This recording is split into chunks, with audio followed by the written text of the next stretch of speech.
Hello everyone and welcome back to another tutorial from Finance for Beginners. In this video, I'm going to show you how you can verify your account on the Bitrue crypto exchange app. So let's get started right away. First of all, open up the Bitrue crypto exchange application on your device, and after logging in, you will be taken into your homepage. From here, tap on the menu icon at the top left corner, which is also the profile icon. Now from here, if you scroll down, you will see the identity verification option. Just tap on it, and this will take you into the various verification levels. You can start from verifying with level 1. This will require your personal information, and after this, you can submit your contact information, which will take you into level 2. Proceed with your verification, and you will need to choose your country or region.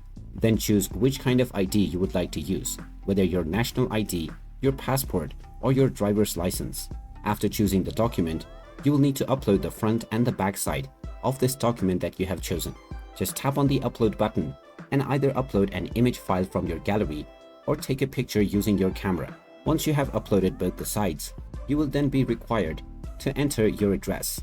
Make sure that your billing address that you provide within the application is the same as the one that you provided in your ID card. Once you have provided all of these, you may also be asked to provide a selfie verification. After providing the verification details, you will need to wait for the verification process to complete. And when your account has been verified, you will get a notification within your homepage at the bell icon within the top right corner. So there you have it. That is how easy it is to verify your account on the Bitrue crypto trading app. If you find this video helpful, don't forget to hit that like button and subscribe to our channel for more useful tips and tutorials. Thanks for watching, and I will see you again in the next one.